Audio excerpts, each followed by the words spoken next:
It's me, a Bussy Queen, and welcome back to Hot or Rat. And today we'll be reviewing episode 2 of Canada's Drag Race, Canada versus the World. In Canada, of course. But to be clear, I'm not in Canada. We're just talking about the Canada's Drag Race season, Canada's Drag Race versus the World from Canada's Drag Race. And go on, get excited if you'd like, because our 8 international superstars were challenged to impersonate celebrities in the inaugural Snatch Summit, aka a rebranding of Snatch Game. And the Runway category was Celestial Bodies. So we'll be breaking down how I thought each queen did in today's episode, and I can't wait to break it all down with you, but first, ho ho ho! You know, it's never too early to start thinking about gifts, and I've got just the one for you and all your friends. The Manscaped Performance Package 4.0. This bad boy's a one-stop shop to help deck the halls from face to balls. Inside, we've got the Lawnmower 4.0, a waterproof electric body hair trimmer with skin-safe technology to help reduce grooming accidents, and a built-in LED light so you can feel like Rudolph when you're navigating those dark cracks and crevices. And after you trim your tree, make sure to keep your sleigh smelling right with the Crop Preserver Ball Deodorant and Ball Toner Crop Reviver Spray. They're sulfate-free and vegan. Oh, and the perfect stocking stuffer? The brand new Manscaped Body Buffer, an incredible scrubber that makes exfoliating in the shower easy. And use my link in the description of this video to order today because Manscaped is throwing in 2 free gifts, the Manscaped Boxers and the Shed Travel Bag. Look and smell nice when you get naughty this holiday season. Just click the link in the description of my video to visit manscaped.com/bussy to get 20% off your order plus free international shipping. That's promo code BUSSY at manscaped.com. Thanks Manscaped for sponsoring today's video. Now, come on Teletubbies, teleport us to Mars! First up, munch munch crunch crunch, it's Silky Nutmeg Ganache. And she, of this cast, I'll say I had the highest expectations for. Remember, back on season 11, she won Snatch Game as T.S. Madison. Her performance today, though, as Lizzo, didn't quite reach those same heights. And I'll say for Silky, somebody who is naturally funny and can command a room with ease, I think Lizzo was the wrong choice for her character because it sort of puts her in a box of expectation both on the judges and audience side because we know Lizzo so well. She's a very modern celebrity in that sense of being interactive with her audience and being in on the jokes online. And that's not to say there weren't good moments from Silky. I think she did a great job of bringing up the energy, like at the beginning with the yeah yeah yays with the judges, playing the flute and twerking, but there were other moments that just devolved into complete nonsensical nothingness. Prime example being her "what are you drinking" response turning into asking Brooke to put her hand under her armpit, and then Brooke sniffed it, and then she asked her to put her hand in the armpit again. It just started making no sense. And from Silky, we saw a total of 3 responses, one of which was the very long one, and one of which I would say was really truly funny. The other 2 were just kind of like a soft chuckle. So I'll say while this juice wasn't as sweet as it could have been, it also wasn't totally expired. I would leave this performance with like a very safe warming up. And over on the runway, Miss Silky has another, I would say, hit or miss moment tonight. The first part of this look that you see off the bat is that beautiful dragon with those great chrome scales coming across her shoulders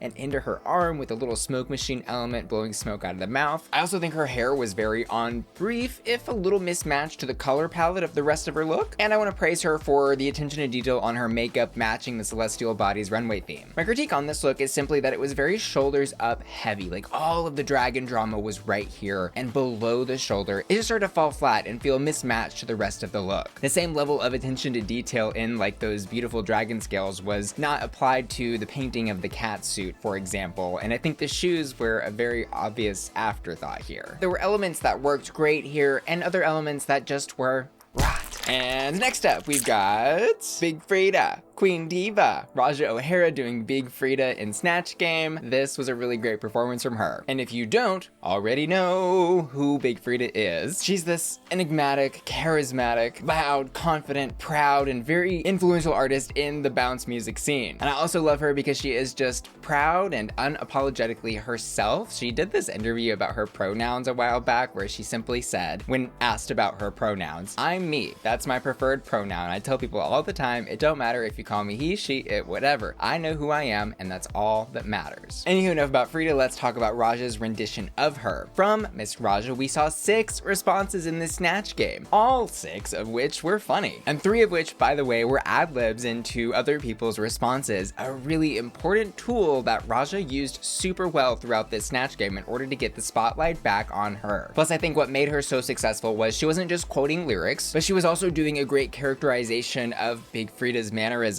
And overall, I would say she bounced through this Snatch Game with ease. This performance was hot. And over on the runway, she's an alien queen. Alien queen. Most queens tonight went for like, I am the planet, or like, I am the galaxy, or goddess of the galaxy type of interpretation for the celestial bodies brief, but Rajah said, I am the actual alien. I'm invading the planet. Here I am, hear me roar. Do aliens roar?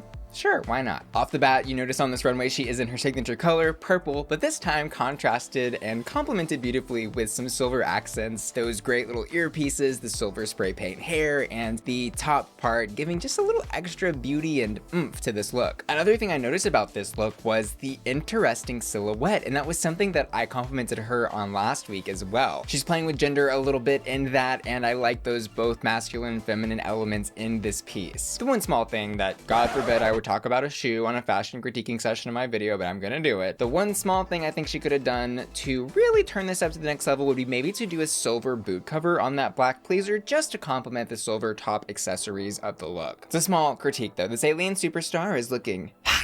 And next up, hello. It's a really terrible impersonation of Adele from Anita, Wigl'it, and Snatch Game, which makes me so sad to say. And off the bat, I wouldn't say there's a lot inherently funny about Adele, but, you know, somebody like Ginger Minge made her really funny back on her Snatch Game, and I think having that as the precedent-setting performance of Adele in Snatch Game, I would be really nervous to try and do a sequel. However, I'm not sure Anita knew how to approach this Snatch Game performance as Adele at all. The only thing she really mentions to Brooke about her is that she's skinnier now, and I guess that should somehow add a layer of comedy. Anita just did not go beyond surface layer as Adele. There were 4 responses from her, and really none of them were funny. And this made me sad to watch Anita flop in this Snatch Game because she did win her Snatch Game back on Drag Race Down Under as Queen Elizabeth II. Hello, this was a ride. But on the runway, I was absolutely over the moon for this look. She's in this gorgeous purple gown with celestial bodies all over her. I love the interplay and contrast of that tulle and more refined silky gown or velvety texture there. The encrusted silver stones on the chest piece. And I love that she went into those Priscilla Queen of the Desert roots with the foam wig encrusted with sparkles and the really campy, whimsical crescent moon right on top. This is seriously such a gorgeous look. The most beautiful, simple, elegant, and refined looks I think I've ever seen from Anita. And the old Hollywood glamour style in this reminded me a little bit of the first movie ever made, which, yes, featured a moon. Reach for the stars and you'll land, hopefully, somewhere in Anita's galaxy. This look is hot. Next up, Rita Baga, who is giving us a little history lesson in her Snatch Game as Gilda. I had to do some research on this queen, and there was a really great Extra magazine article about her, which talks about this trailblazing Montreal drag queen who lived from 1924 to 2012. And in her performances, she sang live, broke down social barriers and taboos in her performances to gay and straight audience as far back as the 1950s. And she performed all over. And the article goes on to talk about how she would put on elaborate productions with grand costumes and as many as 40 performers, and interestingly enough, was even married 3 times and fathered 4 children. And I want to absolutely praise Rita for choosing this character for Snatch Game, because I think there's been a lost and forgotten about queer history. And when moments like this happen on Drag Race that challenge people like me to look these characters up and read about the history that made drag possible today, it's like, wow, that's really, really special. So thank you, Rita, for doing this. But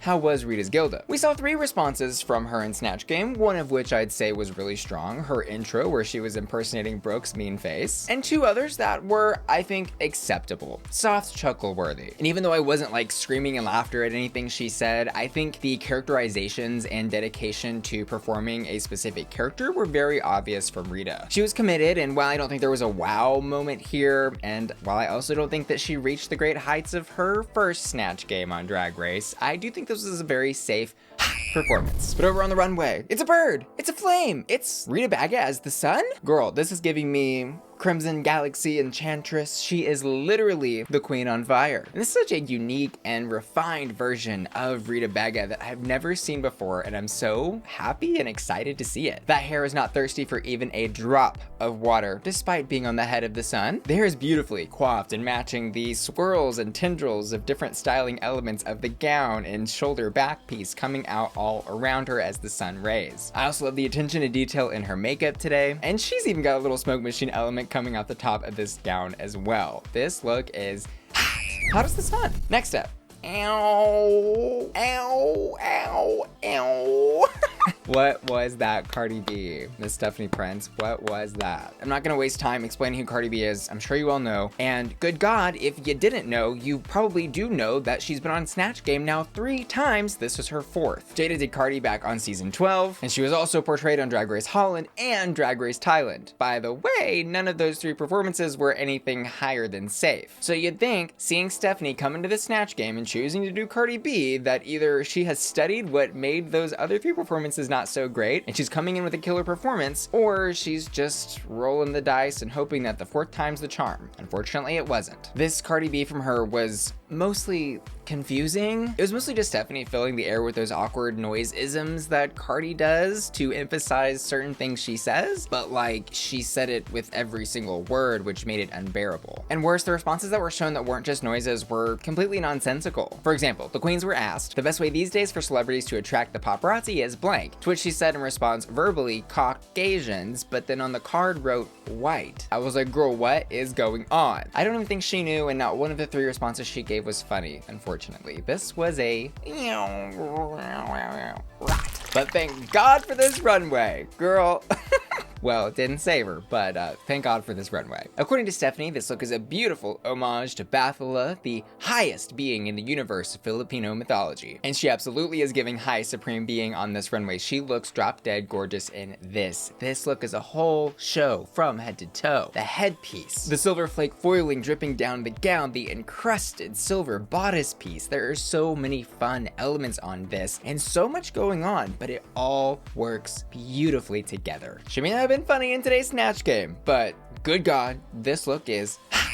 Next up, we've got Vanity Milan doing Spice in Snatch Game, the Grammy-nominated queen of dancehall. Spice is a hugely popular dancehall artist who has really made a name for herself on YouTube. Her videos have like hundreds of millions of views. And what I love about her is her unapologetic approach to doing things. She has this video called Tape Measure, which likes measuring things of people. Can't really talk about the content here on this Christian channel, but yeah. Anywho, doing Spice, I think, demanded a lot of energy, which Vanity Milan brought 100%. We saw 3 responses from Miss Milan tonight, and all 3 of which were funny. She was so confident portraying Spice, which is really what sold it for me. Her best moment in this Snatch Game, I think, was when she was giving the response to what the new It baby name was, and it was like 7 different words all put into one, and Brooke is like, is there a nickname? And she just goes, Clot. Compare Vanity Milan in this Snatch Game to her original one on UK3, and this is a completely different queen. She is developed, rehearsed, and just so, again, radiating confidence in this Snatch Game, and I absolutely loved her performance tonight. This was hot.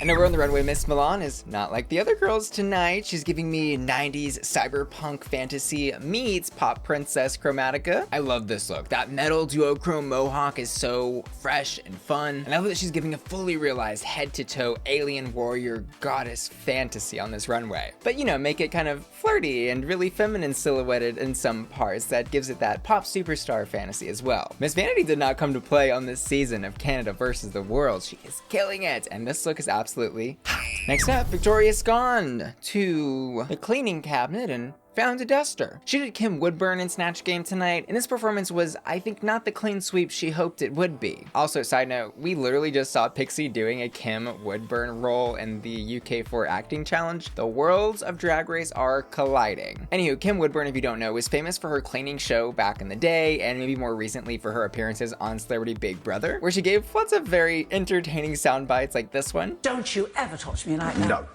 Don't you mean me, fat slob? Fat slob? Don't you mean me because I was with a cleaner? And if I were looking at a roster of these queens picking characters tonight, I would have said Victoria made a really good choice, and there was so much material for her to launch pad into comedy from. But of the 3 responses that we saw her give, I would say only one, her intro, was kind of funny. She definitely understood the character of Kim Woodburn, and it felt very rehearsed, and like she knew the perspective of how she should be telling the jokes, but she just couldn't get to that finish line of actually making the punchlines funny. This performance was just a bit dusty, and I would say it was like a warming up. And over on the runway, if you liked it, you should put a ring on it. Good thing she did, all over her body. and head. How's her head? She took a totally different artistic approach here from any other queen. She went into this 20s sad alien flapper girl who's like the queen of Saturn, or maybe like the princess ready to take her throne someday. That Fingerwaves hair is really pretty, and I love the attention to detail of having crystals all over the catsuit part of this look, which makes the entire look head to toe fun to look at, from the hat to the waist ring pieces cascading around her body. And again, she's displaying on this runway, like she did last week, her command of soft, gorgeous beauty contrasted with over-the-top camp ridiculosity. This look is hot. And finally, queen of the season already, Icesis Couture. Girl, she's wearing that crown real proudly, isn't she? In Snatch Game, she did Donatella Versace, and girl, this was the clean sweep here. This was the performance of performances in the Snatch Game tonight. And Donatella was, I think, a great character choice for Icesis specifically because she could play this character as big or small as she wanted. And ultimately, she took it down that kind of insult comic route, but in a very playful and non-serious way, like when she said orange was out of fashion while looking directly at Brooke wearing orange. Overall, we saw 4 total responses from Icesis. 1 was her intro, 2 were ad-libs, and all of which were funny. And I think Icesis overall did a great job of capitalizing on her existing rapport with people like Brooke and Traci. Watching her talk to this judging panel felt more like you were watching a group of friends sit back and hang out and laugh and have fun with each other than you were looking at that judge and contestant dynamic. Plus, I think her best moments being ad-libs are not a coincidence. In fact, I would say ad-libs are the single best opportunity for a drag queen to have success in Snatch Game ever. If you can capitalize on someone else's joke flopping and say something even mildly entertaining, it is going to just sound that much funnier. Orange and pink are out, but Icesis doing Donatella is absolutely hot. And on the runway, take me to your leader. Icesis Couture, take me to your mother tucking leader. Oh my god. I mean, I don't need to tell y'all. The headpiece, the makeup, the gown, the concept of her being this alien deity, mother overlord of some unknown galaxy. Conceptual, beautiful, fashionable, unique, most importantly, and just never been done before beauty. Icesis knows, I think better than, God, am I gonna say this? Maybe any other queen in the franchise, how to take a runway concept and execute it on a way that is literally breathtaking. Speechless, leaves me speechless. Icesis, this look is hot. Now let's talk tops and bottoms. The bottom 2 this episode, I think could have gone a number of ways. Ultimately though, Anita, Wigl'it, and Stephanie Prince were chosen. I think obviously so based on the edit of Snatch Game we saw, but the badness of each of their performances in Snatch Game, I will say, were highlighted by the edit in really subtle ways. For example, we saw a Silky confessional talking about how Anita was not doing great, and an Icesis confessional talking about how Stephanie was not doing great. And had the producers wanted to, in this moment, put anyone else in the bottom, I think it would have been easy for them to, for example, feature confessionals showing where maybe Victoria, Scone, or Silky also were not doing great. And we did, in fact, see a confessional against Silky from Rita. But ultimately, based on just the responses we saw, I thought this bottom 2 was really fair. If Runway were 50% of the mark, though, we would be having a very different conversation. But it's not, and it never was, it never will be. And for our top 2, another big surprise. It goes to Rajah and Icesis Couture. And these 2, while I think there probably was room in the edit somewhere to justify a different bottom 2 placement, I think there was no room to justify a different top 2 placement. They were really the only 2 being consistently funny throughout the entire Snatch Game from at least what we saw of the edit. And these 2 ended up lip syncing for the win to my all-time favorite childhood song, Skater Boy by Avril Lavigne. I was literally so elated, and I reacted to this lip sync and the Snatch Game over on my Patreon, which is my members only website where my Patreon family gets exclusive member benefits like early access to my YouTube videos, access to exclusive videos, access to the Bussy Queen Discord server, and more. And you can join by clicking the link in the description of this video. See you there. But the spoiler of what I thought about this lip sync was I absolutely loved it. Partly, I think, in fact, because I just love that song Skater Boy, but also partly because Rajah and Icesis killed it. Ices's lipstick, though, did kind of gag me a little bit. I thought maybe, just maybe, she would have a little bit of favoritism for her Canada's Drag Race sister, but apparently the blood does not run that deep.